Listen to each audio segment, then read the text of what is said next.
have to tell them that. Thank you for noticing. I'd like to call to order. Actually, no, I'd like not to call to order. It's a special meeting tonight, so we have a special workshop. First on the agenda would be the chair of the Planning Commission, Evan Sear, along with Eric Cousins from Economic Development. Please come forward. Mr. Mayor, this is a special meeting, so you will need to call Pledge of Allegiance. And Oh, so we are just going to open them right up? No workshop? Very good. That's my fault. I was right the first time. Please join me in the Pledge of Allegiance. Pledge of Allegiance. To the flag of the United States of America and to the republic for which it stands, one nation, under God, indivisible, with liberty and justice for all. Excuse me, that was my fault. So now we're going to go right into communications. We're going to have the chair of the planning board, as well as Eric Cousins and a representative from Bernstein and Schur joining us tonight. So thank you very much for being here, and I'll turn it over to you. Good evening. Thank you for having me. Evan Sear, Chair of the Planning Board for the City of Auburn. I'm here to present our recommendations. I will assume that you have had a chance to read through your packets, so I'm not going to read each recommendation. I'm not going to read the entirety of the document you were given. I would like to provide some clarity. In looking at our recommendations, it's important that they really focused on sort of providing clarity of intent. If you look at our recommendations, they're really around sort of identifying what the intent of the language was and making that a little more clear. So when we look specifically at the ag zone, one of our recommendations was that the income language be clarified to specify either net or gross, and that these be consistent. So again, providing clarity of intent. My understanding is that all of the numbers that are spoken to in the draft actually are gross. However, the concept of total household income came into question during our discussion. We felt that it was important that that be clarified, that if the intent is that that be gross, that that be identified as gross. Another change dealing with intent had to do with effective dates. There's an effective date of, boy, I can't remember off the top of my head, it's sometime in 2018. And the board felt that if the intent was to backdate this prior to the discussion on the ag zone, that it would be appropriate to backdate that prior to Mayor Labonte's formation of the ad hoc committee in 2017. With regard to the special exception for lots that are greater than 5 but smaller than 10, again, the income section we felt needed to be clarified such that if it was gross household income, it should be written as such. Again, the effective dates, we felt if the intent was that the effective dates predate the discussion, then the date should be moved back to actually predate the current discussion, which we felt began with the ad hoc committee formed by Mayor Labonte. The income requirement of earning $2,000 prior to being given a special exception in an effort to demonstrate a commitment. We felt if much of that language was mirrored the state language, we felt if the intent was to recommendations for the ag zone. Again, if you think about them, they're really tied to providing clarity with regard to what the intent is. With the Lake Auburn watershed overlay zone, again, it was to provide clarity as written. What was presented to us could apply to all houses within the Lake Auburn watershed overlay. It was clear that the intent was that that restriction applied to those new residences that fall under the Lake Auburn watershed overlay, as well as that are in the agricultural resource and protection zone. So our recommendation was to make that clear by changing the title of that section from residences to residences within the agricultural and resource protection zone. So that's a summary of our recommendations, but I will certainly open up to questions that the council might have. Mr. Cousins or Mrs. Cook-Mueller, correct? Okay. Any comment? Anything you'd like to add on this? I'd like to just add that included in your packet, we have attached draft ordinance changes to accomplish the planning board's goals, just so you could use those tonight if you did want to make any of the amendments to the drafts that were in front of you at the last meeting. You have language there that could work. We do have a memo from Bernstein Scher. Mary Costigan, who was here last time, had provided that memo. And we have Shauna Cook-Mueller here to answer any questions related to the legal issues. If I could just ask counsel, anything outlined in the planning board's scope of recommendations would cause of instance for this to go back to a first reading? In other words, be a substantial change to the ordinance? Yeah, thank you for the question. One of the issues that Mary Costigan, my partner's memo, did address was that very question. And our conclusion in our office is that the planning board's recommendations, as stated, are clarifying. And so therefore do not interfere with the already underway process you have going and wouldn't require a first reading to be repeated. Okay, very good. Thank you. Thank you for that. I'll open this up to the council. Do we have any questions? I guess just going to the question of the 2 calendar years for the special exception, the state farm program talks about an income requirement, but it's not confined necessarily to, just less than 10 acres. Am I reading that correctly? It's my understanding that the state program allows you to apply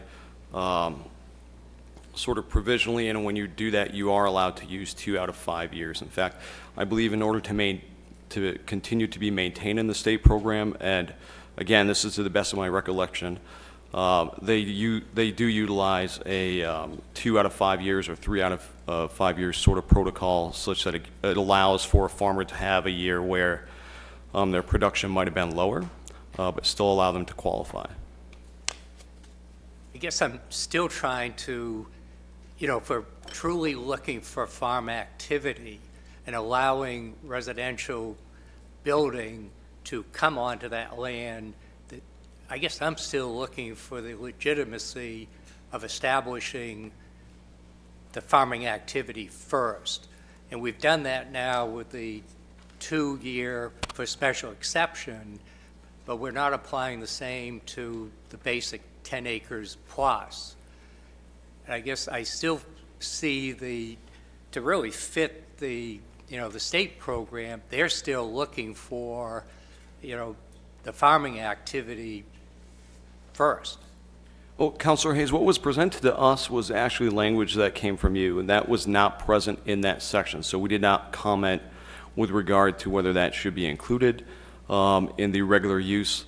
Right now, the current ordinance does not require it. So what we would commonly refer to as the 50% rule does not require any sort of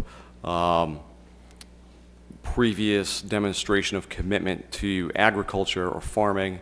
It's understood that the review process by staff determines the efficacy of the plan that's put forward.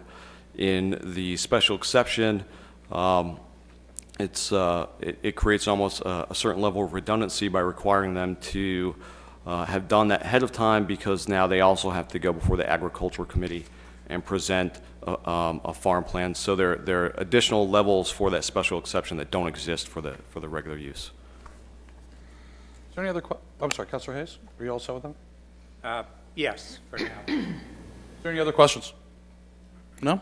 Thank you. I think this adds a lot of clarity. And of course, these are recommendations from the planning board throughout the process during the individual 4 readings that we have on the second readings is where council can make motions to amend any of based upon the recommendations of the planning board. Okay?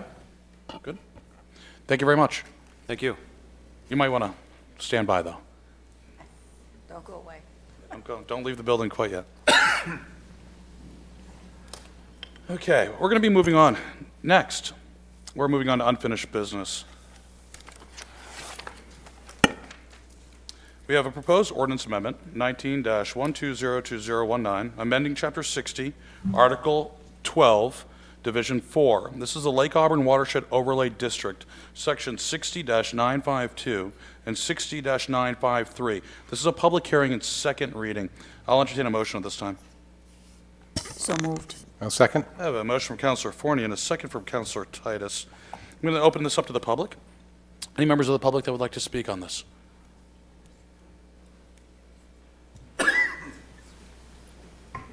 Thank you, Mr. Mayor, councilors, Mr. Manager. James Pross, Hersey Hill Road, on behalf of the Lake Auburn Watershed Protection Commission. Just wanted to stand up and urge the council to move forward with adopting this ordinance. The addition of the clarifying language to the title makes it clear that the intent has this whole time been to ensure that any changes to the ag zone citywide do not go into effect within the Lake Auburn Watershed Overlay District, and the ordinance would effectuate that purpose and intent. Of course, this ordinance does arise out of the interest of the Lake Auburn Watershed Protection Commission to ensure that the policies of the Auburn Water District are upheld and not undermined by any changes instituted by the City of Auburn insofar as they affect the watershed for the public water supply. The Auburn Water District has determined that the existing zoning and land use policies within the Watershed Overlay District are sufficient to protect the waters of Lake Auburn and to preserve the filtration waiver that we're currently operating under. And so any sort of change to that underlying zoning within that overlay district would relax development standards stands to potentially cause irreparable harm to the public water supply. And this specific ordinance would prevent those changes from affecting the watershed and having any adverse impact unintended to the purity of the water of Lake Auburn. So we thank you. Thank you, Mr. Pross. Is there anybody else who would like to speak on this? None being, I'm going to bring it back to the council. Council, we have, obviously it's the second reading and past the first reading. We do have a recommended change from from staff and planning board and to modify the language for clarity's sake. Like, you think about that, and if someone would like to venture forth a motion to make those changes, you can find that under section 60-952, basically section 1A of our agenda packet, and it's highlighted in blue. Move to accept with modifications as previously stated the last meeting and this meeting. I have a motion on the floor to accept the modifications listed under 60-952, adding the words "in the agriculture and resource protection zoning district," and then at least 50% of the total annual household income of the farm occupants living in the farm residence will be derived from farm use. Do I have a second? Seconded. I have a second. Is there any debate? Any comment on this motion? None being. Like to have a vote on the motion. All those in favor of accepting the motion, please raise your hand.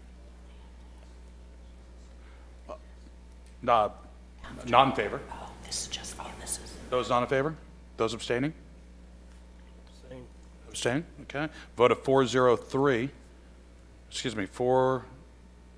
Did you, on the back end, I'm going to ask for a revote because people weren't raising their hand at all. All those in favor of accepting this motion within the ordinance, please raise your hand. Not in favor? Abstaining? Okay, by a vote of 502, that's better. The motion is adopted. Is there any other comments on this ordinance before I bring it to a roll call vote? Mr. Mayor. Councilor? Thank you, Mr. Mayor. Question, point of information.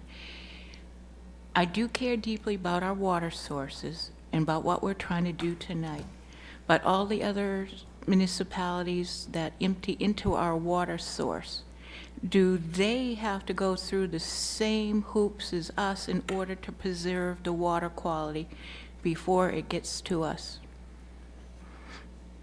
I'm going to turn that over to Councilor Titus. He's our representative of the AWD. I've done some research on this as well.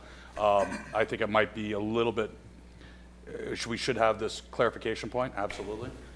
Councilor Titus, do you have any information on that before? Well, we do have other communities within the watershed. If they have in a land within the watershed, they are also part of the watershed protection group, the LOPCA, they call it. I do not believe they have the same kind of standards as we do. as far as this 50% rule and all that kind of stuff. And they do have standards to protect the watershed, which there already is standards in place before we did this. Had to do with septic systems and that kind of thing.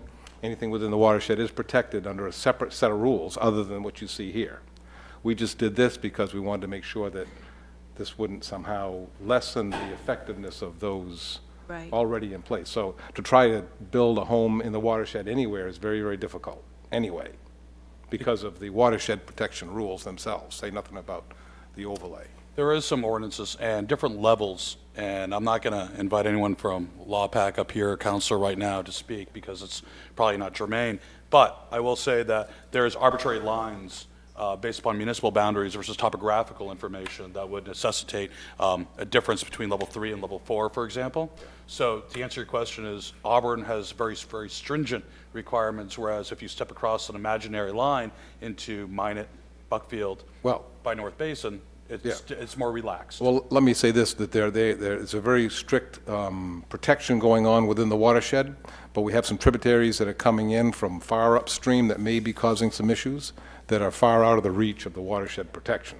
That's something we're working on, and the Water District is working on ways to try to stop that or slow it down because that has been causing some issues, a couple of brooks to be exact. So we're working on that, but that's far upstream issues. That's not necessarily somebody doing something wrong within the watershed itself. So, Thank you. yep. Is there any other questions on this? Counselor? The only thing is that, in having, myself voted for this overlay and accepting the changes in the verbiage, I mean, that doesn't change what happens, north of us. That's another whole issue entirely. And I think that should be taken up as another whole issue, and it shouldn't stop us from voting for this. This has every good intention. We're doing due diligence, but I think the next step is move further up and talk with them and see what they can do to help us at this end. Is there any other comment? Yes. Counselor? Thank you. I just also want to mention, piggybacking on what Councilor Fournier said, to also be aware of South Auburn and the Royal River in South Auburn, so that as we move forward, it's going to be very important to make sure that we're paying attention to that as well if we begin to look at changes in the land use in South Auburn. This point, I'm going to ask for a roll call vote from the clerk. Mr. Mayor? I'm sorry. Okay. Is there a debate point on this one? Well, I was just going to say, for these reasons that we're not inclusive with these other bodies of drinking water, well, like what the good Councilor Lasagna has said, that is the reason I'm not supporting this tonight. Very good.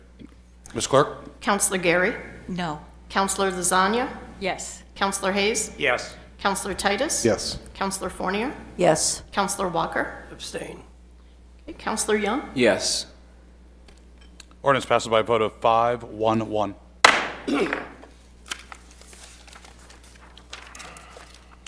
Next on the agenda, we propose ordinance 16-111-82019, amending Chapter 60, Section 60-2, definitions in the Agricultural and Resource Protection District. It's a public hearing and a second reading. I'll entertain a motion at this time. So moved.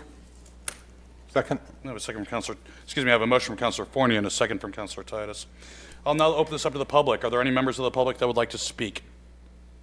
None being, I'll bring it back to the council. Anybody in the council like to discuss this? Debate? None being. I'm going to ask the clerk for a roll call vote. Counselor Gary? No. Counselor Lasagna? Yes. Counselor Hayes? Yes. Counselor Titus? Yes. Counselor Fournier? Yes. Counselor Walker? Abstain. Counselor Young? Yes.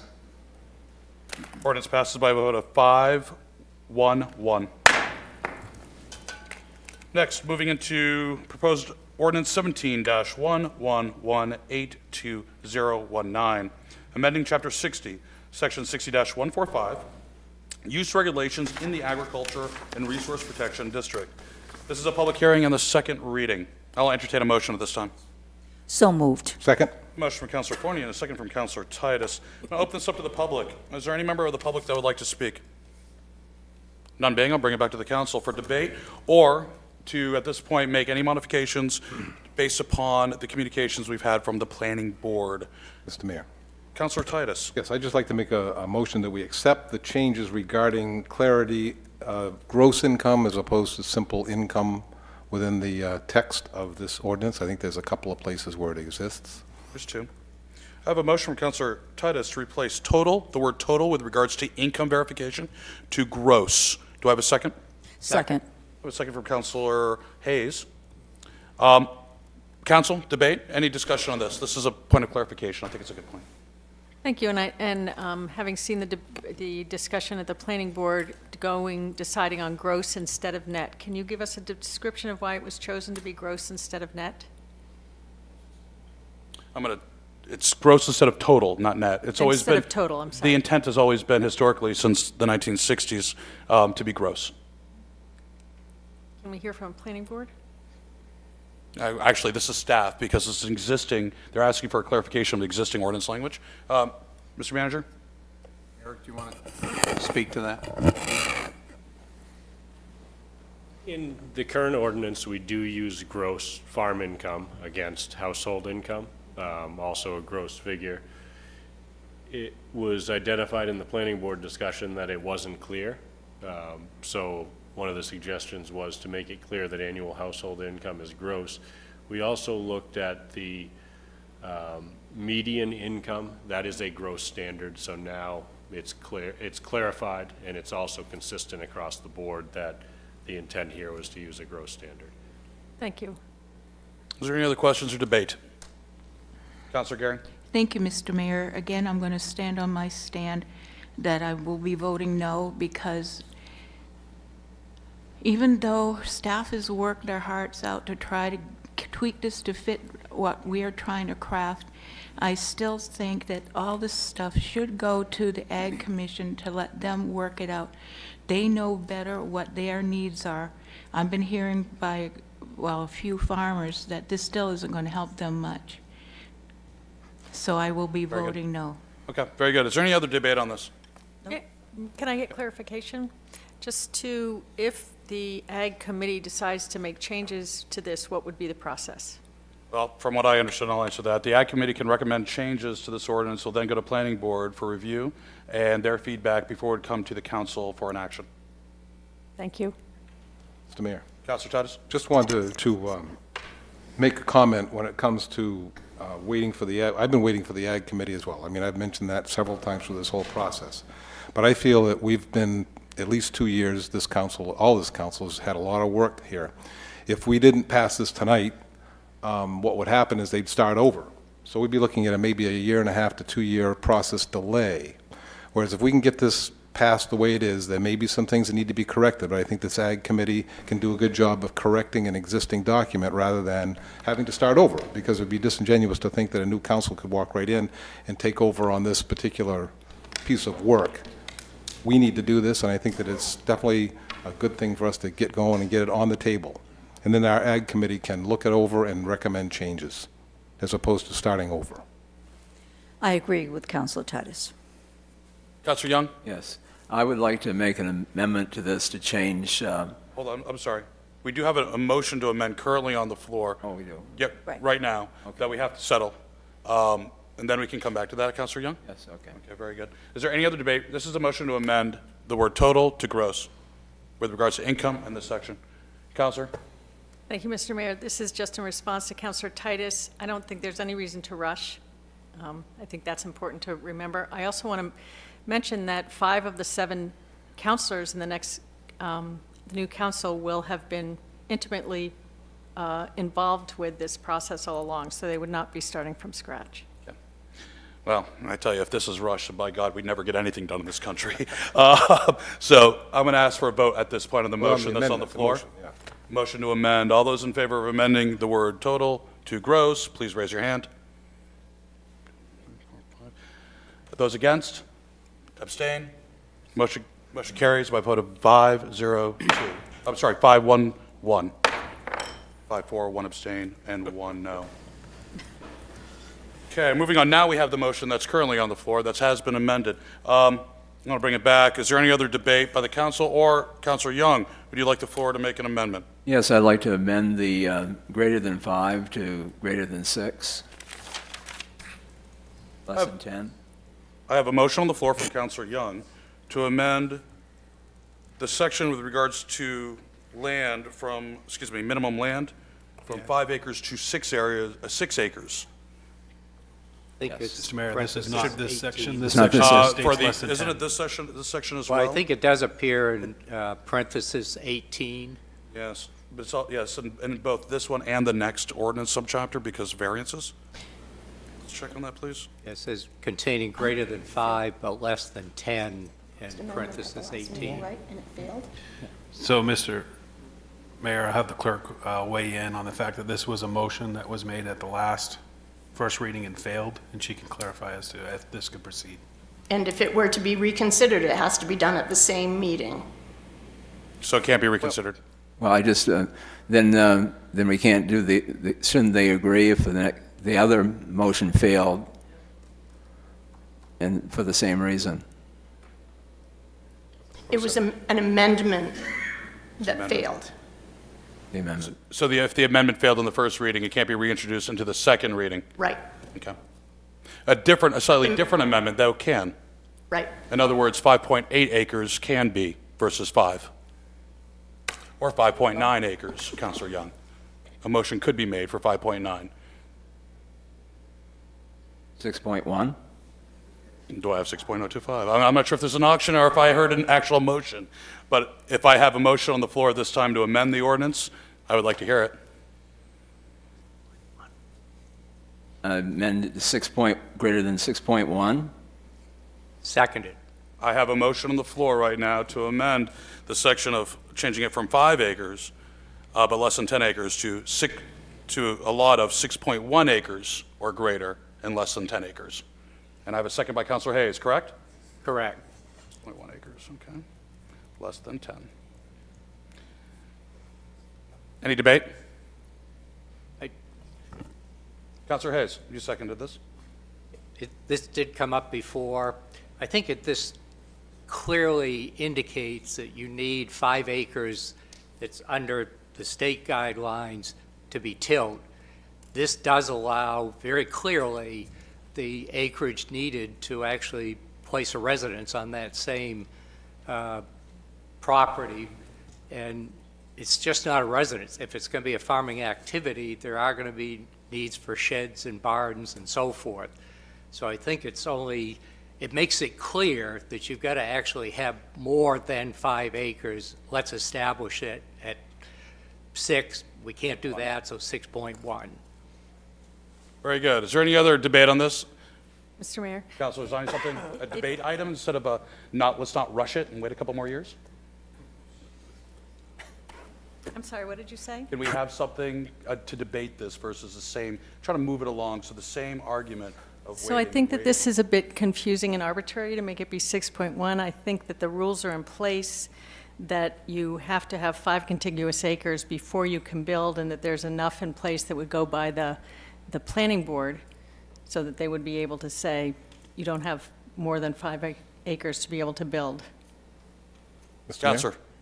I have the same point with Councilor Lasagna. I think that the ordinance speaks for itself, and if somebody's going to go before the planning board, it can be explained to them that you need to have the 5 acres for farming, and then if you have enough land left over, you can continue with the rest. But I don't see a need for having to do this, especially going to 6.1. I think that becomes a technicality that this just doesn't make it easier, I think. I think it's pretty clear the way it's written right now to most people, and where this has to go to the planning board anyway, I would think that there'd be no issues with it going forward the way it is. Any other councilor? Mr. Councilor Young, Mayor, you made the motion. I don't think the state rulings has anything to do with a person having a house on a farm. A farm can be just land. It doesn't necessarily mean people live on it. There's a farmer lives in Auburn, owns property in 2 other municipalities, and those other municipalities, his lands are also farms. I don't think 5 acres by state law, and I might be wrong, you can point out where it is, but it doesn't say that a house can be built on it. It just means that it can be a farm. Anything else, Councilor Hayes? Let's be clear. We've talked about agriculture, But a lot of this discussion is to allow some residential development out beyond our rural residential and our country residential zoning. I think we can be clear in the writing of a zone so anybody off the street can pick up the zoning ordinance, and it's clear that I've got to have at least 6 acres to be able to farm and build a house. I think that's our duty to make it as clear as we can. I think if you say 5, somebody's going to come in. Why put the burden on staff to say, no, you can't, because you've got to be able to till 5 acres. You have no more land to build upon. So I think that going back, I mean, this is kind of a curtain that we're kind of hiding behind to encourage a little more residential. But if we're going to do that, we'll at least allow enough acreage for the building to occur. Very good. If there's no other debate, I'd like to actually bring this to a close. Councilor Gary. Thank you, Mr. Mayor. With all due respect, I take exception to the fact that you said that we'll be starting over to the drawing board because of the new council coming in and the formation of the new Ag Commission. I think you're selling the public, whoever serves on the commission, short, as well as the council. Directed to Councilor Titus? Well, I didn't. no, you had made a slight statement that when you were talking to the good counselor here when she was going to talk. The thing of it is, I do not like to do rushed legislation, even, I know it's ordinances. I think we could have some better crafted informational language and ordinances because it only will take the new commission, once it gets established, maybe 3 to 4 months to grab hold of stuff and get some sort of better legislation or ordinances that we've got in front of us, and to have it brought back to us to act. I think we could have something done in less than 6 months versus the 1.5 years or more that was just stated. I know we got to do due diligence, and we've been working our hearts out, and we've been forcing staff to. But the original concept of these studies and the different committees was to help benefit existing farmers and also to help support the legacy farmers. And this stuff that we're doing does not seem to be doing much of neither types of farm activity. Very good. Councilor Titus, you have something? No, I just wanted to say that I understand. I wasn't trying to say that the next council isn't going to be aware, but when you start a new committee, it's going to, we just voted for the committee, so it's going to take a month or 2 to get the committee together. Then they got to start meeting, and I would expect them to take 6 or 8 months of meetings and discovery and research to even start to make recommendations. So then this new council may be looking at it late summer, early fall next year. So it will be almost a year before we will actually see any change. Again, I want to stay on the motion to But I would- amend yeah. the acreage, if we could, please, because we're talking about the agricultural committee, which is going to come up later on the agenda. So is there any other debate, argument against 6.1 acres to be? Could I ask a question? We have 2 motions coming up, and the second motion is coming up, didn't pass. And am I being told that that we can't get them to agree, we could pass them and have one say one thing and the other one say another? I'm Because sorry. usually when, if there's, somebody said no to something, they said it for a reason. And I thought, when you try to find out why why you had a no and come to a compromise. Now we're caught in a catch-22 situation where we can't possibly go any further because some of us feel that there should be at least 6 acres.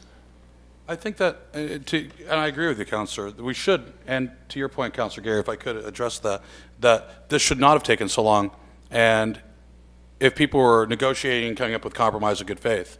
I will say that talking with everybody and remembering the meetings over the last 2 years, I do believe that even though some people do not agree with the 6.1 acre minimum, they will still vote for the amendment, or excuse me, the ordinance.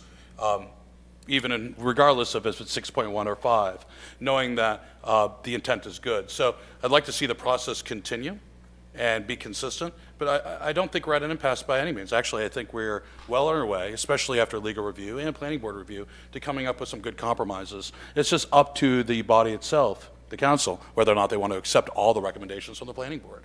So, or slightly modify. So and I think we're actually on the path of at least getting to the gist of the 5 goals that the planning board set forth, which is in your packet. I'm not going to repeat them, but they're good goals, and it's a good litmus test to follow when we're looking at these ordinances. So hopefully that answers your question. I don't lose heart by any means. I think that even if we get it a little bit wrong, I love Councilor Hayes' point. This is about clarity. This is about allowing someone who does not have the expertise that this body would have, or staff, to come in and go, oh, I need 6.1 acres. I get it. 5 acres to grow and 1.1 acre to build. It makes sense. So it's a clarity point, even though we do know, as Councilor Titus said, that it's pretty obvious to us that you will have to have more than 5 acres to build your barn and your silo and your home, or sheds or auxiliary buildings. Okay, this is a point of clarification, though. So it's good, and I think it makes sense. Ooh, question. To clarify, what's the minimum lot size? With this amendment right now that we have on the floor, it would be 6.1 acres. But I'm in terms of somebody being able to build a house. A residence that's accessory to farming, 6.1 acres. Okay. 5 acres of which has to be under cultivation or use, as per the definitions, okay? If there's any other clarification, questions, or debate, I'd like to bring this to a vote. Again, this is a motion to amend. All those in favor? Can you read it, what word the motion is, please? Yes, absolutely. This is a motion to amend the ordinance, moving the minimum acreage from 5 to 6.1 and less than 10 acres. All those in favor of adjusting it from 5 to 6.1 acres as a minimum, please raise your hand. 2, 3, 4. All those opposed? You abstain? The motion carries by a vote of 4-2 with 1 abstention. Okay, moving on. We're still on the same ordinance. Are there any other motions that would like to be made with regards to the planning board's recommendations? I guess a question, the date of 1/1/18 versus October something 17, is it in this section or in this ordinance? Correct. It will have to be in this section as well as the next session.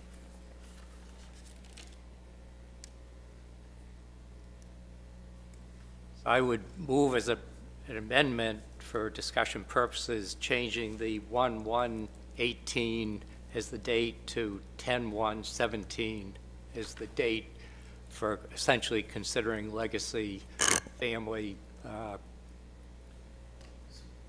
properties. So I have a motion on the floor to change the effective date for all lots that were in existence preceding January 1 to all lots in existence preceding October 1 of 2017. Do I have a second? Second. I have a motion from Councilor Hayes and a second from Councilor Zania to amend this ordinance, changing the effective date to October 1st, 2017 versus January 1, 2018. Is there any other comments, debate? Councilor Young? Why is that date significant, Which date? the October?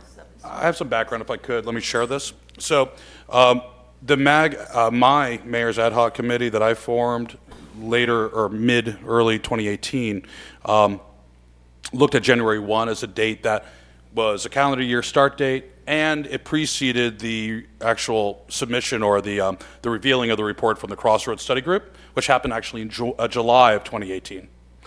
October 1's date holds significance for the planning board because that corresponded with the formation of Mayor Labante's first ad hoc committee that formed and started talking about this prior to Crossroads report being turned out or made public. So it wasn't, there was a point of clarity. The January 1 date was not just pulled arbitrarily out of thin air. It was looked at as 6+ months before the Crossroads report was public and to correspond to the calendar year. Just to make things simple from a point of understanding, if you would. So now there's a recommendation, now we have a motion to change that date from January 1 to October 1st. The only significant change is just to predate it before Mayor Labante's formation of his ad hoc committee. Does that answer your question, Yes. Counselor? Okay. Is there any other debate? No? Counselor? I just want to know what the pluses and the minuses are in changing that. Mr. Mayor? Counselor I mean, Titus, please. My feeling is that if there's anything going on, if there was anybody who was thinking something forward-thinking, it would be better to have it when this discussion started, when that first committee started. It's only 3 months difference, but I think it just cleans up the ordinance so that it is in line with when the discussion started to make changes in the ag zone. So I think that it just is a fairer date, and I support it. I don't see any problem with it. Yep. Thank you. Is there any other conversation or debate on this one? Just a question. I mean, did we have an open session, well, let the public talk on this yet? The way we've been On the throwing motions? amendments? On Motions, yeah. But just- No, the motion's to amend? No, but on the motion. of the Not on ordinance, yes. amendments. Not on On the amendments. total But- motion. At the end, do they get a chance to discuss what we've just done? No, actually, I don't. Unless I'm wrong, I'm going to ask the clerk for clarification. You've already opened up the public hearing and closed the public hearing, so. Okay, thank you. So right now, we have a motion on the floor, and it's been seconded, to change the date from January 1 to October 1. Is there any further conversation on this? None being, I'm going to ask for a vote on this amendment. All those in favor of changing the effective date for lots preceding from January 1st to October 1st, 2017, please raise your hand. All those against? Abstain? The motion to amend passes by a vote of 5-1-1. Do I have any other motions?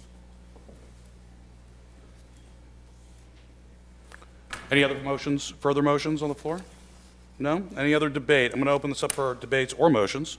Is there anything else I'd like to be clarified? We do have one other recommendation from the planning board. I'm going to bring this up. I was talking about the income level. Actually, it's two. They're kind of interchanged, though. The income level, which currently stands at $2,000 minimum, and this is for lots between now 6.1 and 10 acres, to stay at $2,000, but be indexed with future state changes in the minimum income requirements set aside for their agricultural tax reimbursement plan. It's a planning board recommendation. There's also a recommendation from the planning board to bring this from 2 out of 5 years to the last 2 years, last 2 calendar years of income over, thank you, over $2,000. So is there any comment on that, or do we want to bring this up in a motion? It's the only way we're going to really talk about it. So moved. Got a motion from Councilor Hayes. Do I have a Second. second? Second. And a second from Councilor Lasagna, and a primary from Lasagna. Councilor. Both, Oh, okay. lasagna. So, I'm going to just open this up to the council now. Again, we have it up here on the screen, and if I could just paraphrase it, please read it. It was in your packet as well. Right now, it's $2,000 as the council and the mayor's ad hoc group recommended. Planning board embraced that, but also wants it to be indexed going forward, just in case the state changes their mind and decides 2,000 is too low or too high. So, if that does happen, in practical standpoint, we'll have advance notice of this by months, of course, and the future councils will be able to take advantage or actually, amend this ordinance further if they don't agree, or keep it as such if they do agree with the state's guidance. So this just ties that into that. If the future councils do not take action, it will be indexed. The other aspect is 2 calendar years. That was a change, though not significant. We initially talked about 2 out of the previous 5. Versus the 2 subsequent calendar years. Okay? I'll open this up to debate. Mr. Mayor? Councilor Titus? My only concern with the 2,000 index to the state is we have a similar program that has to do with when we're talking about welfare and health that comes from, we have that we have to follow the standards of income assistance. And then automatically this council has to agree with the increased numbers, whether we like it or not, because, again, it's tied to a state or a federal regulation. So my concern here is that if we agree to change this so that we are forced or compelled to follow state regulation, it'll just be a routine vote that this council will have to take to raise or lower it based on quote-unquote state changes. And I'd rather the council be able to make those changes based on what makes sense for Auburn and not necessarily be automatically required to, by ordinance, to equal somebody else's number. So that's my concern with that one.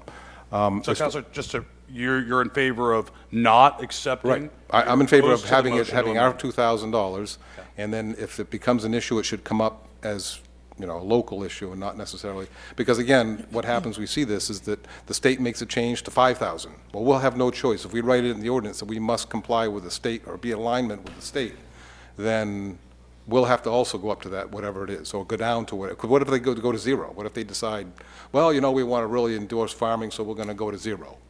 Well, then we'd be forced to go to zero. That's the point. The state could change at any time, Right. And we'd be compelled to follow their guidelines. regardless of what I think we're we need to doing have some here. independence in here, where Auburn, this particular whole ordinance is unique to the entire state. Right. So I would say that, and then when it comes to the 2 out of 2 years, I think it makes it a little more difficult, because if it isn't 2 out of 5, if it's 2 out of 3, 2 out of 4 might be better, but 2 continuous 5. years, To me, 2 as out of opposed to 2 out of the last 5, could make it a very restrictive, has to be 2 consecutive years. Though, I think, if I may, Yeah. I think in the discussion that happened with the planning board, the prospect of somebody farming for 2 years and then not farming at all for 3 and still being able to apply for this did not seem like it was appropriate. Well, I think That's there, why you they know, changed, the change was 2, so that you had to actually be farming and then be actively farming when you applied for this. Yeah, I do understand. I mean, I listened to what they had to say as well. And I know there's that situation that could come up, but there are also situations where farmers have interruptions due to other reasons or expansion And all of of whatever they're doing. all of our research we've shown, and just looking at the news today, this farmers cannot control a trade war with China. Right. They can't control massive flooding in the Midwest. They can't control, force majeure or acts of God. Right. And that's built into every business contract. There's certain things that are out of your handle, and frankly, there's, as we talked about before, what happens in farming when it's a family farm and, God forbid, a member of the family gets sick. And it's impossible to farm during that year. Those are things that happen, and I think Councilor Hayes and I have talked about, and other business owners that are on this board. If you think about this old adage, a good business has a bad year and a bad business has a good year, that really does play, because it is about averages, and it's about trying to not rack up as many good years, more good years than bad years. And this is kind of the blows that come with any business. So I think there is some, hopefully that can have some clarification too, and some timely information and things that can affect a lot of us. So, is there any other debate on this? So we're talking about 2 different issues. We're talking about the $2,000 being pegged, and also talking about 2 consecutive years before you apply. Is there any other debate on either one of those? Only to clarification, it would be to the prospective farmer, if he or she has, or the family has a good year, 2 good years, and then it's time to apply if they are less than 10 acres. You don't wait to pick 2 out of 5. As soon as you get 2 years, okay, I'm going down to the office and I'm making my application. So that seems fair enough. I don't know about the following the state, plugging that into whether the state, because as Councilor Titus says, we lose control over that. Maybe we shouldn't be putting an app into using an app for our ordinance. Fair enough. That's So what it sounds like. We do have a motion. We do have a motion to accept this on the floor right now, which covers 2 points: A, the 2 calendar years, as well as the 2,000 peg to state changes. It is one motion. So Can we at this- divide it if it fails? You can bring it back up again at a separate motion, as we know, because it's still the same reading. Clerk, please jump in and correct me if I'm wrong. If this motion fails, can another motion be introduced to They bring can make out a different one? motion. Okay, very good, thank you. Yeah. So yes, Councilor Titus, Councilor Young. Yeah, we all, 2 handsome guys. Share the same hairline. Councilor Hayes? Actually, it's interesting reading the last sentence. Gross income includes the value of commodities produced for consumption by the farm household. So even in a year that you may not sell $2,000 worth of your produce off the farm, it'd be very easy to produce and consume $2,000 worth of what you raise on 5 acres. It might not be That's a part bad of the thing. state standard, I think. Yeah, that's part of the state Part of the standard. state standard. Yeah. So actually, that's a very low threshold, easy to meet. So I don't see a problem as written. Okay, I'm going to bring this up to a vote at this point, but please remember, I'll give the instructions on the vote. A yes vote would be to adopt this motion as written on the screen, okay, as recommended by the planning board. A no vote would be to revert back to the initial language in the first reading. After this vote, if anyone wants to bring up a motion, if this does fail for one out of these two titles, they can. So we'll leave it at that. But I also will say that, you know, everything that we have here might not be a bad thing. Being pegged to state, I agree with everybody here, and again, but we also have to have some trust in our new agricultural commission to look at that and to keep the future councils appraised, of any changes that's coming from the state, along with our legislative bodies. And again, that increase potentially or a decrease at the state level could actually be in benefit to future potential farmers, our current farmers. So I will say that, just to keep it open and, you know, give us enough variables here to play with. Councilor Hayes, you're going to say one more thing before I bring it up? I think earlier, there was some discussion about, you know, planning board could come to the council or the council back to the planning board. I mean, anything in the ordinances, I mean, the planning board can actually take it under their Advisement. duties to make any corrections to the ordinance and pass those as recommended changes directly to the council.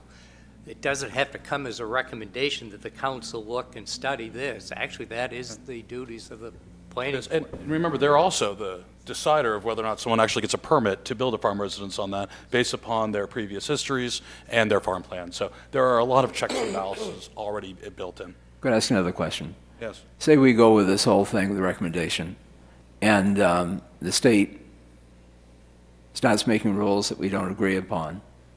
Will we be holding to the state, or could we just change our ordinance? Just change it. Well, we have to do a change of the ordinance, though. It wouldn't be automatic, so we'd have to remember to do it, and have to somebody come up here and decide to change it. In an emergency type situation, because the state just changed the standard and we have to But there's follow. always a time before, while it's going through, if standards change. as long as we have before enough they're heads up, implemented. right. You know, that's the As long as state. we have a heads up. which- Nothing happens instantaneously, except the annexation of Danville, but that was 1867. And that happened. Just in one chose day. not to vote, so just leave it, it's 150 years, let it die. I'm going to die, but it did happen in one day. So, with that said, I'm going to I'm just nervous about having us tie ourselves to any state. I've seen it too many times, that our hands are tied because it's a state regulation. Our hands aren't tied. We can change this as any other ordinance. We're just benchmarking it, if you would, or indexing it with the state for comparative And that's why we purposes. didn't go with the whole entire state model. Correct. Because we know that the state model can change at any time. We don't want to be held What to happens in that. Caribou does not have to happen at all. And it might be a Yes, good thing right, sometimes. exactly. That's right. Okay, very good. I'm going to ask for a vote at this point. We have a motion on the floor. Again, all those in favor of accepting this motion, please raise your hand. All those opposed? Abstain? The motion to amend passes by a vote of 4-2 with one abstention.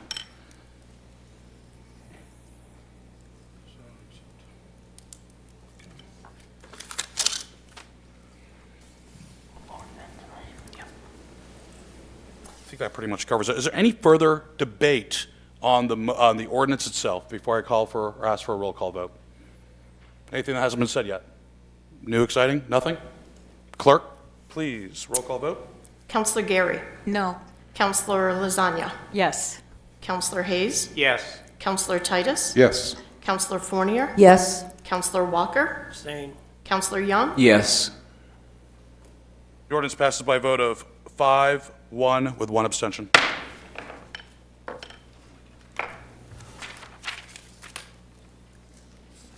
Next, we have proposed ordinance 18-111-82019, amending Chapter 60, Section 60-146, dimensional regulations in the Agricultural and Resource Protection District. This is a public hearing and second reading. I'll entertain a motion at this time. So moved. Seconded. Got a motion from Councilor Fournier, a second from Councilor Hayes. I'll now open this up to the public for hearing. Anybody from the public like to speak on this ordinance? William Sylvester, South River Road, Auburn, Maine. I'm a licensed forester in the state. I don't know if this is where you talk about it or not, but I just was trying to say at the last meeting that we shouldn't forget forestry in this economic equation. And at the last ad hoc committee, the council and the staff realized that 74% of the ag zone was forest. And in the ag zone, the forest people can be very passive owners. They don't have to live there. It might be better if they did. But I think everything that we say about agriculture should fit into the forestry equation also. So if somebody's raising trees, they want to camp in the woods to cut their trees. I think Peter Moore mentioned that. It would be easier for him to manage his woodlot if he lived on it. I agree with that. There's some truth to that, but you don't have to. Nor do you have to have a house to have a farm. A lot of people have pastures in Auburn that live outside. Just my comment on forestry. Another thing that I'd like to say about the protection of the watershed is there's at least one golf course in the Auburn part of that watershed, maybe two. I don't know if Tabors drains into the lake, but they're close. And that as far as chemicals or pollution, environmental issues, that's as dangerous a thing as any other type of agriculture that might be around. So I just want to be abundantly clear that language ought to show recognize forestry the same as farm. They're synonymous or similar. Another thing that's an approved use is mining or gravel pits. They're in there too. Then the strategic plan, natural resources, forestry, that type of thing was one of the top-notch items about importance, what the values were of the people in Auburn, and especially in the ag zone. Thank you. Thank you. Is there anybody else from the public who would like to speak? None being, I'm going to bring this out to the council. Council, a little bit of instruction. Obviously, we have the ordinance that's on the table right now. I'm going to look to staff for a little bit of guidance. We did make 4 amendments to the preceding ordinance. I believe that we have to make 3 out of those 4 changes again to this section. Sue, am I correct on that? Because they're interrelated documents, maybe council and Eric, for example. Yes, because it's a separate section, so that would be, yes. Yes. Okay. So, again, this is instruction, and we're going to need a motion changing, I'm going to give instruction now. Do I have a motion on the floor to change the word total with regards to income to gross income? So moved. Yeah, second. I have a motion from Councilor Forney and a second from Councilor Titus. Okay, this allows for consistency between the sections, so there's interrelativity. Is there any comment? None being, I'm going to ask for a vote on this. Show of hands. All those in favor of changing the word total and total income to gross, please raise your hand. Opposed? Abstain? By a vote of 5-1, that motion carries. Second, I'd like to make a motion right now to change the minimum acre requirement on... Why don't I make a Please motion? do, please do. Minimum from 6.1 to...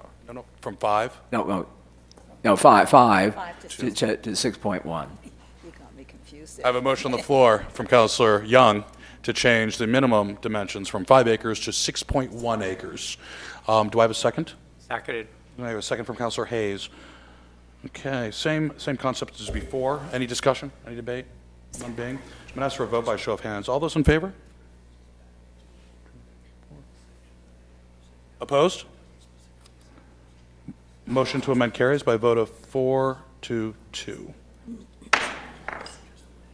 We have another clarification issue. Does this one need to be made, Sue, or Eric, or council, from January 1 to October of 2017? Correct? For special exemptions, okay. So that'll be another clarifying motion. Mr. Mayor, I make a motion that we change the time date listed from January 1st, 2018 to October 1st, was it, October 1st, October 1st, 2017 is the date for when we take into account. Lots have to lot be, size, have to be be already in yes. place, yeah. Okay, lots in place by October 1, 2017. Okay, do I have a second? Second. I have a second. I have a motion for Councilor Titus and a second for Councilor Fournier. Is there any debate on this? None being. I'm going to ask for a vote. All those in favor, please raise your hand. Opposed? Okay, the motion to amend passes by a vote of 5 to 1. And then there's one last change in order to stay with the consistency that we just approved, which is the state language on income, as well as 2 years versus 2 out of 5. Mr. Mayor, it's not referenced here. It's not- so we're It just good? references back to that section, which is already changed. Okay, great. So I'm on a roll and we're good. Okay, very good. So those motions have been made. I'm going to open this up for any further motions or debate at this time. Anybody from the council? No? Okay, I'm going to ask the clerk for a roll call vote. Counselor Gary. No. Counselor Lasagna. Yes. Counselor Hayes. Yes. Counselor Titus. Yes. Counselor Fournier. Yes. Counselor Walker. Abstain. Counselor Young. Yes. Ordinance passes by a vote of 5 yeses, 1 no, 1 abstention. Okay, we're going to be moving on now. Is Order 142-12092019, extending the term expiration date for the Recycling Ad Hoc Committee to May 1 of 2020. Motion to What's that now? accept. There's one prior, Did you miss one? there's one prior to that. Oh, I'm sorry, did I just? Order number 1. We have number 5, adopting the Agricultural Committee. I'm sorry, I flipped through. I apologize for that one. Okay. Next is proposed ordinance 20-1202019, adopting the Agricultural Committee ordinance. This is a public hearing and the second reading. Again, I apologize. Is there anybody from the public that would, oh, excuse me, I'll entertain a motion. So moved. Motion from Councilor Gary, second. Seconded. Second from Councilor Hayes. I'll now open this up to the public for comment. Anybody from the public would like to comment about the Agricultural Advisory Committee? Please come right here to the podium.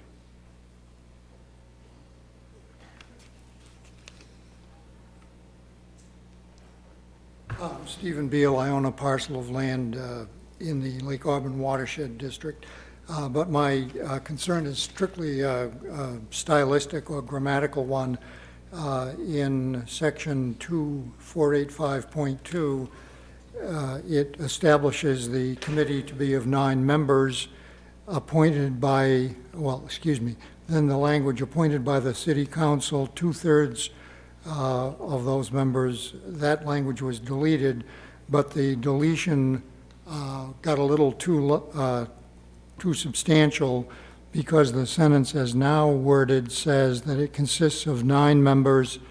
7 members shall be appointed by the city council. I think it was probably intended to leave the words "of whom 7 members shall be appointed by the city council," but that those 2 words "of whom" were also stricken out, which makes the sentence an awkward collection of English words that don't make a full sentence.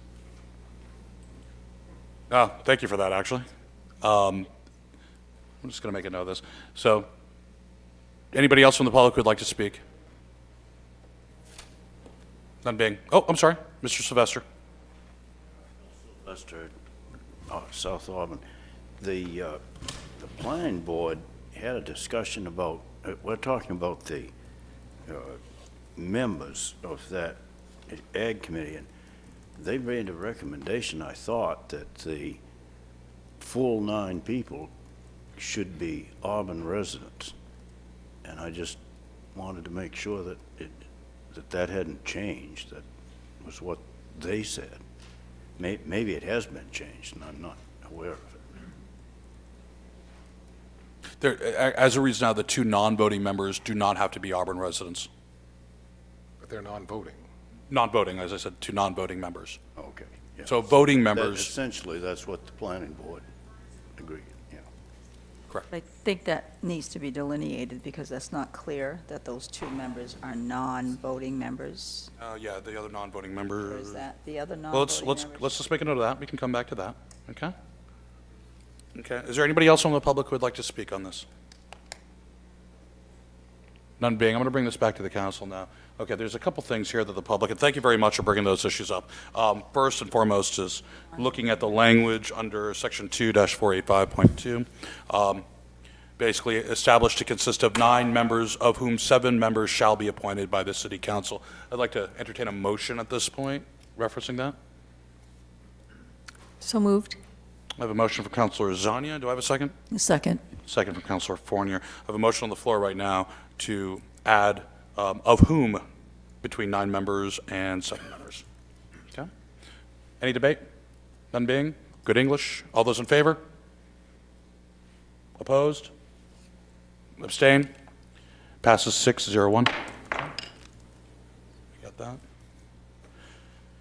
There's also a question from the public about, and Councilor Fournier, you had something about non-voting. I'm sorry, did you want to elaborate on that right now through a motion or No, that got debate? clarified. Thank you very much. Okay. Now, is there any other debate on this? Just a slight question. On the 2 voting non-members, if the Ag Committee chooses 2 that are Auburn residents, is that going to be allowed, or does it have to be those that aren't residents that can serve on this as a non-voting member? I'll turn it over to staff on this one. I'm reading to look for clarity. You might have the answer. Handy. Eric? I didn't think that the council had adopted at the last meeting to amend and give the committee the ability to appoint. I think all members are appointed by the council, but 7 of the 9 have to be residents.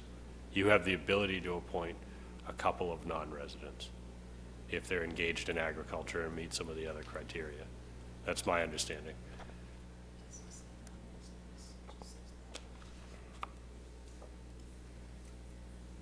So what you just said is not really reflected there, that 2 of them would be could possibly be non-residents. I think it says 7 of the 9 have to be residents when they're appointed by the city It council. shall be residents, yes. Shall be residents. Right. And it leaves it And the other open that you 2? could have a couple that aren't, but they don't have to be non-residents either. And the 2 non-voting members may or may not be residents. So it says on the last line here, the other 2 may or may not. The non-voting members shall either be residents or landowners. The 7 regular members appointed by the council shall appoint up to 2 non-voting members to equal 9. So it has been adopted in the first reading that the body itself will elect and appoint their 2 non-voting members as long as they're either residents of Auburn or landowners within the city. Okay, and that's how I'm reading and interpreting it. I'd love to, it's the last sentence in that paragraph. The 7 regular members appointed by the city council shall appoint up to 2 non-voting members. The paragraph, the sentence before that. The other non-voting members shall be residents or landowners.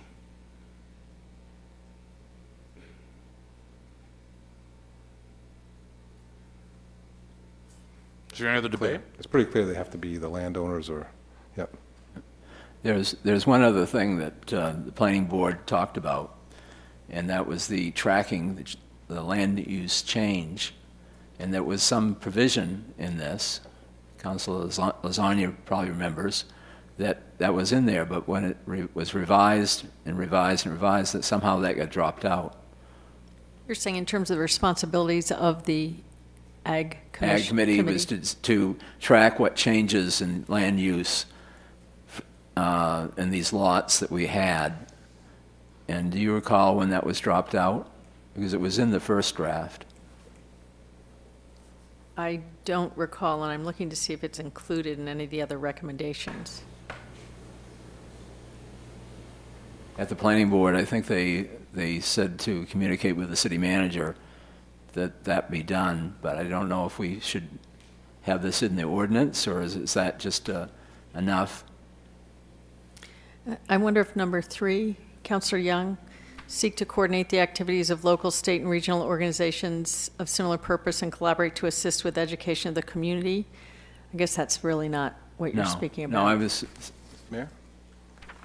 Councilor Titus? I'd like to refer to the planning board recommendations, and I think what their intention was is that we as a council, and we can't do this tonight, but the next council, one of their first duties should be to draft a order or resolve that they'd like reporting responsibilities based on 3 recommendations that the council had, that direct the city manager to implement an evaluation process to track development and land use in the agriculture and resource protection zone district, moving forward with the agricultural committee. So what we'd be doing is setting either a resolve or an order to have our city manager make sure that this reporting is in place, which I think is better than having it within the committee. It'd be better off to have it as a separate order or resolve from the council. And it was a recommendation from the planning board, but not necessarily as part of the committee's charge, but as part of this body's charge to make sure we get feedback. And the best way to do that is to write an order or a resolve, but an order would be the best way. And include those 3 bullet points that the planning board has recommended that we get reported on regularly. We don't have time to do that. No. We can't do that tonight. And part 4 of this commission's tasks, research methods, best practices, successful policies. You don't know if anything's successful without looking at actual data points. So it's an assumption in order to look at success that you would look at data. I mean, it's not spelled out, but it's one of those things where you have to assume that if you're going to look at what best practices are based upon data, you're going to look at the data to make that decision. But if there's any clarification, I think that needs to be made on gathering data. It happens, as Councilor Titus said, within an ordinance, which I think we need to talk about and put on the agenda relatively quickly, probably in January. Well, those recommendations, I mean, one of them clearly is that the city council review all references to income in the ordinance, so that the income is defined in a way that is both clear and consistent. Which we did. Yeah, and different reporting, obviously, for the staff to review growth and land use changes in the agriculture zone with the agriculture committee and report to council on an annual basis. It gets pretty specific with this recommendation. So I really think that's a great thing for the first thing that the new council should do is adopt that as a happen. Councilor Gary? Thank you, Mr. Mayor. I'm sort of puzzled. Since we've been throwing in this, that, and every amendment to this, what we've been discussing tonight, what's one more? Why can't we just throw this in now, and why wait to the next council? I think it has to be written in the form of an order and given an order number, and it's a little bit more than just, we shouldn't be making up orders and passing them in the same night. I've never been in favor of that, and never will be. And also, you don't give direction to city staff or the manager within an ordinance. That's what this is prescribing. That needs to happen within an order. This should be workshopped and then voted on the next meeting after the workshop, so everybody's clear and has a chance to put their own 2 cents into it. And as Councilor Lozani said earlier, 2 new members of the council are, I guess, soon will be former members of the planning board, so they'll have an intimate knowledge on those recommendations and can help guide us through that process. Vital, I think, to this whole process. It is. It is. Report and analyze. Is there any other comments on this? Mr. Mayor? Councilor? I just want to note for some members of the public who were interested in this, that part of the purpose of the Agricultural Committee includes address the ongoing needs of protecting farms, farmland, natural resources, forestry businesses, and woodlots. Mm-hmm. Yep. And, yeah, okay. I will say that we initially started in the mayor's ad hoc committee, part 2, of intertwining forestry with agriculture. That was the intent, always was, because it is a fiber. And it is a harvestable crop, if you would. Mr. Sylvester is absolutely right to bring that. Over the course of the council debate, it's been eliminated. I do hope that the new ad hoc committee will look at this as a topic and recommend that this somehow be implemented through the planning board and the future council. So, if it's deemed appropriate. In addition, membership also includes actively engaged in agriculture or forestry. Mr. Mayor, some farm lots have woodlots on them also. Very much so. Yes, they do. Well, 74% of all the ag land we have is a woodlot, so it's just prevalent. Is there any other debate on this or clarifying questions on this ordinance? Ms. Clerk, I'd like to ask you for a roll call vote at this time. Mr. Mayor, one other section within this was just to clarify your the first reading's amendment, where you had amended the ordinance under number 12 to be 30 to 60 days of submission to be give a report back to the planning board. The recommendation would be that we strike the 30 days, and it would just state planning board within 60 days of submission. So if we could have that motion to amend that section. Very good. I can make a motion that we change that from 30 to 60 days to 60 days on item 12. Second. Second. I have a motion from Councilor Titus and a second from Councilor Young. Any debate? Okay, all those in favor? Abstain? No? Okay, passes by a vote of 601. Very good. Clear? Okay. Ms. Clerk? Yes. Counselor Gary. Yes. Counselor Lasagna. Yes. Counselor Hayes. Yes. Counselor Titus. Yes. Counselor Fournier. Yes. Counselor Walker. Abstain. Counselor Young. Yes. The order passes by a vote of 601.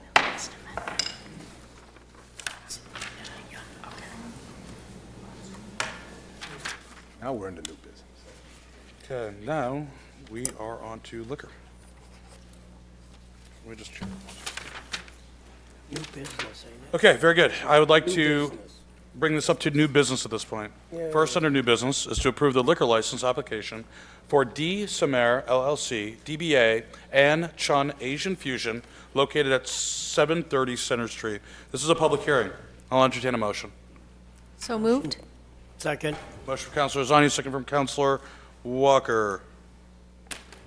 I'll open this up to the public for a hearing. Are there any members of the public that would like to speak on this issue?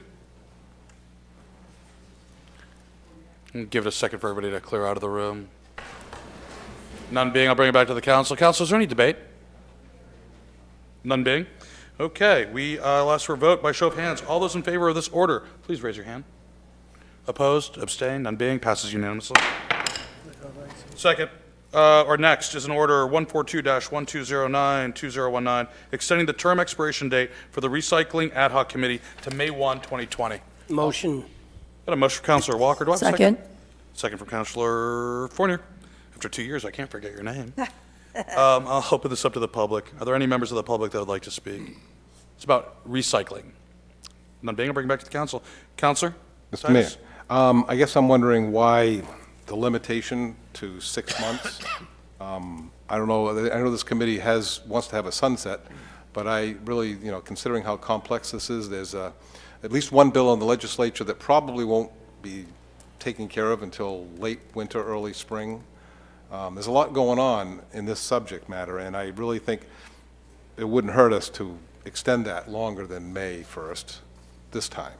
But I think you can be back extending it again. And that's fair if that happens for justifiable reasons. Just wanted to bring that up as anyway, Councilor Zani? I appreciate that, Counselor Titus, because it is very complicated. The more we dig into it, the more we find out. But I think if we have the possibility to extend it, do a report, and ask for an extension, Are you sure the next council, no, this, Not sure Two, sure three, about 40 anything. years. who knows? And there's a point, because if you hold them to a timeline now, there might be a half a dozen recommendations that could be implemented that might not be affected by any future state legislation. So, any other debate, comment? None being, I'm going to ask for a vote on this. This is an order. All those in favor, please raise your hand. Passes unanimously. First one tonight. No, second. No, first, second. Next, order 143-1209-2019, approving the temporary liquor license for the New Year's Eve Auburn event to be held on 12/31/2019. Motion. Second. Got a motion from Councilor Walker, second from Councilor Fournier. Open this up to the public. Any members of the public that would like to speak on this?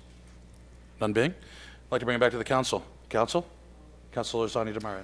I'm sorry that I haven't been able to find this information, but is this the same where tickets will be sold beforehand through the city? No. There was, just for clarification, last year we had a cordoned off area. Okay. That was $20 a ticket. The committee decided this year not to do that. So whereas the footprint is relatively the same, there'll be an elimination of the VIP area. So there won't be tickets sold to this, it'll be an open event? Correct. Thank you. Councilor Titus? Yeah, just a question. I was looking at the application, and I was just wondering, the alcohol, it's obviously going to be beer or wine or maybe all spirits, I'm not sure. But who's going to be doing the serving? Or is there an organization that will be Yes, under the city's license? The Cub Scouts. Yeah. I just didn't see if there was a particular organization or that was going to be the one in charge of. Yeah, it is not the Cub Scouts. But the individual beers, or excuse me, breweries, Gritty's, Side by Each, Baxter, and, oh God, I'm going to get, Lost Valley Brewing, will be serving, and they're all appropriately licensed Yeah, and they've certified. done that many times. Yes, to serve publicly. So yes, they will be serving their. Okay, and they don't fall under our master license in terms of liability and all that, because I don't see that their licenses have been put before us here, is that? Turn that over. So Maybe we a have. clarification. Sure, we included section 1071, which talks about, it's an incorporated civic organization, which we're applying as the application. If those entities already have a liquor license, they operate on theirs under our request to hold this event.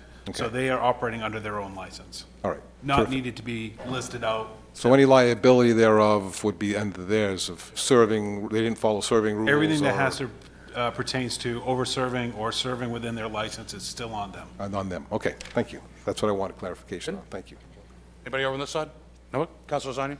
So will they all have had seller server training, do we know? To have their liquor license, they do. Okay. And the last question, it will be a smoke-free zone and there'll be signs up attesting to that? The entire area will be smoke-free, tobacco-free, any kind of? That was the intent this year. I do not know if we have acted upon that as a committee. I don't think we have, but the intent was to, yes. Yeah, I would strongly suggest that that be the same. I think it made it much more of a family event. Anything else?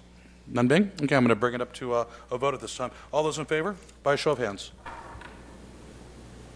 Passes unanimously. Okay, now we come up to something I'm going to add to the agenda at this point. I'm going to take a couple of minutes, and I'd like to open this up to all of our city councilors that will not be joining us next year, or next session. Before I do that, I just want to say, since this is our last meeting, we will be obviously recognizing you during the inauguration, something a little bit different than we did last year. But I do want to say that as a first time serving in public office, I want to thank all of you. And I especially want to thank the ones that are not coming back next session for a variety of reasons, that I really enjoyed your debate, the banter, the focus, and the dedication that you have that is, probably not recognized or appreciated by the greater city. But frankly, it's a lot of work. I did not realize how much work it would be until I started doing it, and more importantly, until I started watching you all do it and following some of the examples that you led. So I would like to thank you all very much, especially those tenured counselors. You really helped me out. I know you probably helped Councilor Fournier and some of us younger or newer counselors, Councilor Zani out as well. So thank you very much. And if you have some comments, you have to go to the podium, and we limit your comments to 3 minutes. But Can we do it right here? Councilor Young?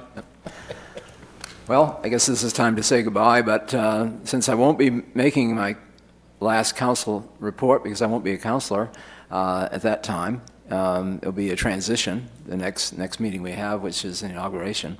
I just wanted to say that I had a wonderful time at it was kind of a parade. It wasn't a Santa parade. Holiday It was parade. a holiday parade. And many of you were there, and if I did see you there, I've got a photo of you to prove that you were there. And I try to take the photos making people that are having a good time, and those people I took photos of were having a good time. And I didn't see Councilor Walker there in the popcorn, Marshall popcorn truck, and I guess the snow tires weren't on it or something. Is that the reason? Okay. Yeah, we got snow, but we didn't have to do any of that fake stuff. And I'd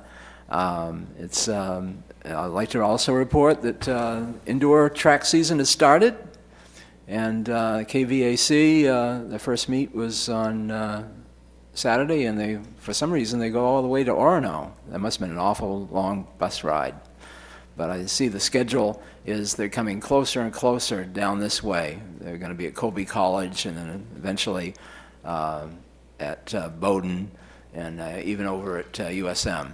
I guess they still call it USM, right? They haven't changed the name of that place yet? Okay, I hope they don't. I hope they don't. It should be always USM. And if you want to find what I'm doing, just follow me on mainrunningphotos.com.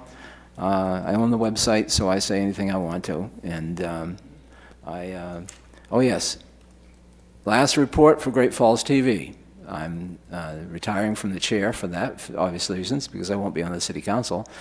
And though I've been asked if I'd like to continue, but I'm sure that there were people there before I was there, and there'll be people after I'm there. And I'm looking forward to, instead of being in front of the camera, I'm looking forward to spending more time behind the camera. So long. We'll see you next week. Hope you have a good time. Bye. Councillor Fournier. Thank you, Councillor Young. Councillor Fournier. Oh, thank you. First of all, I would like to say that it has indeed been a pleasure and my honor to serve the public and to serve with these great human beings here, wonderful people. Each one of them and us have done this public service for a reason. It wasn't for the money. It was because, no, it wasn't. Did you notice your gas bill and the miles on your car? No, I think this is I've always said, it's 52 years ago that I came here, and it is definitely my hometown, even more so than my regular hometown. A lot has happened. My whole life has been here. My husband has spent he passed away, but he spent his educational life here. My kids went to school here. I started my educational life here until he became principal. Then I had to go to another town because of the policy. But that aside, I'm still here, and I think we have done and accomplished a lot. I think that there's so much work that comes before us, and the more work that comes before us, there's even more to follow. And I think we're headed in the right direction. I'm really proud of the leadership that we have had with our manager and our mayor and our assistant manager. You've done a fabulous job, and everybody, all of the staff are such hard workers, and that's what it takes to make a team, a truly tremendous team. We keep moving forward, and we have accomplished a lot. We still have miles to go, but we have a great beginning. And it feels good to be here for everybody.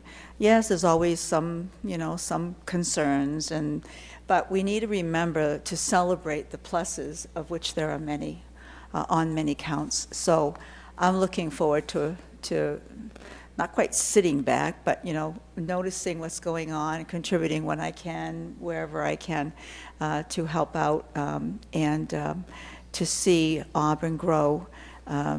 We have a lot going for us.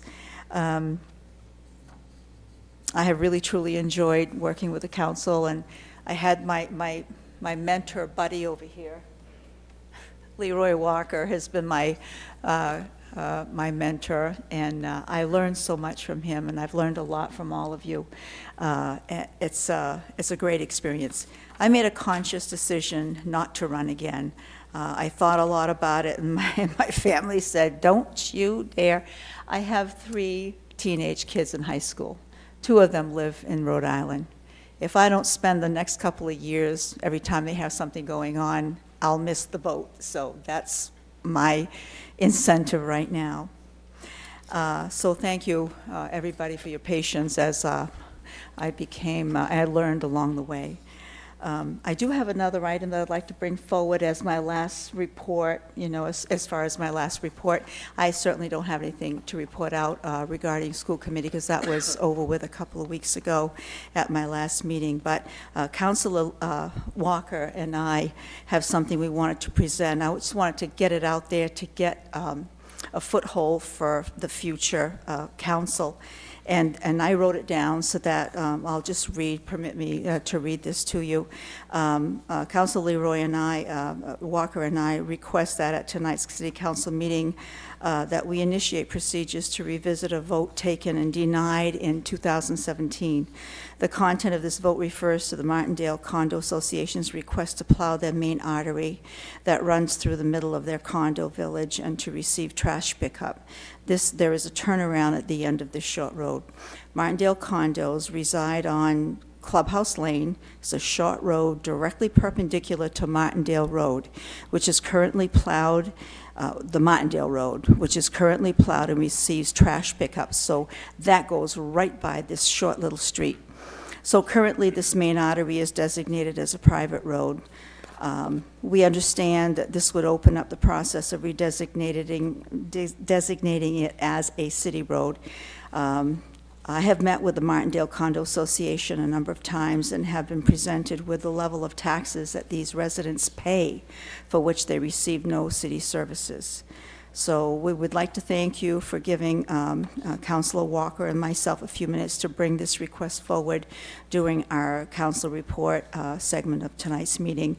And this is just to, as a placeholder for the new coming councilors to consider.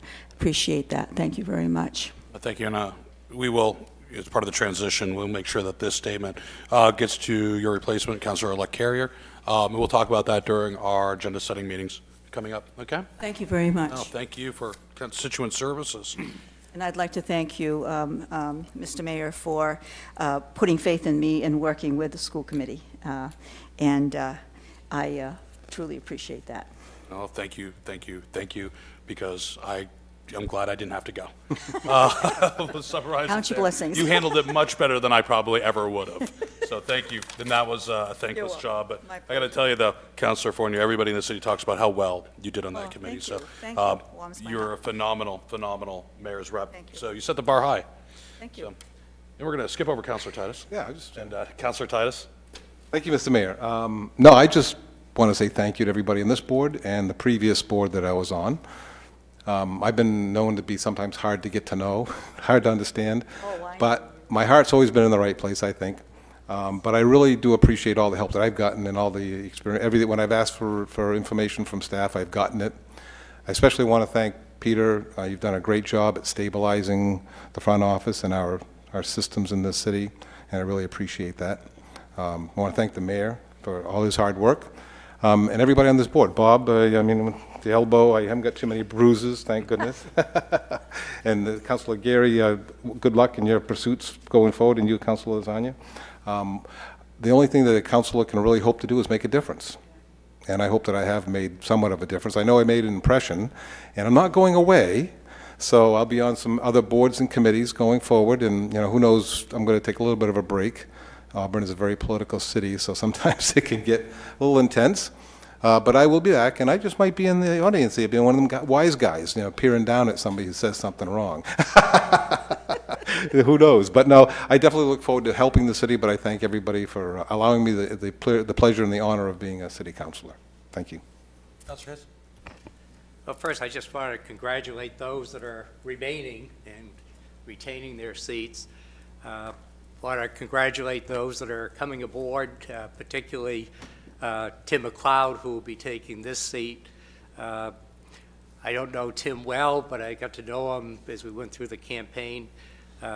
He grew up here in Auburn. He has a family. He's a taxpayer. I think I really appreciate his dedication the day of election. He stood from 7 o'clock in the morning until 8 o'clock at night. And he did not take a break. We all got hungry, so we stepped aside, but Tim was there. So I think he was a good listener. I think he, expressed some good thoughts. So I think I look forward to seeing him in this seat over the next 2 years at least. I want to thank, particularly Ward 2 for giving me the opportunity to actually sit in this chair for 13 years. There was a lapse of 2, but it really gave me the opportunity to represent Ward 2, but also the city as a whole. I think that even though we're elected from wards, we really work for the city as a whole. So we see local issues within wards, but really we have to put them in context of the city as a whole. So we work for the benefit of the city in its entirety. I want to certainly thank staff, a lot of years, for the 13 years on the council, but also I spent 10 years on the planning board.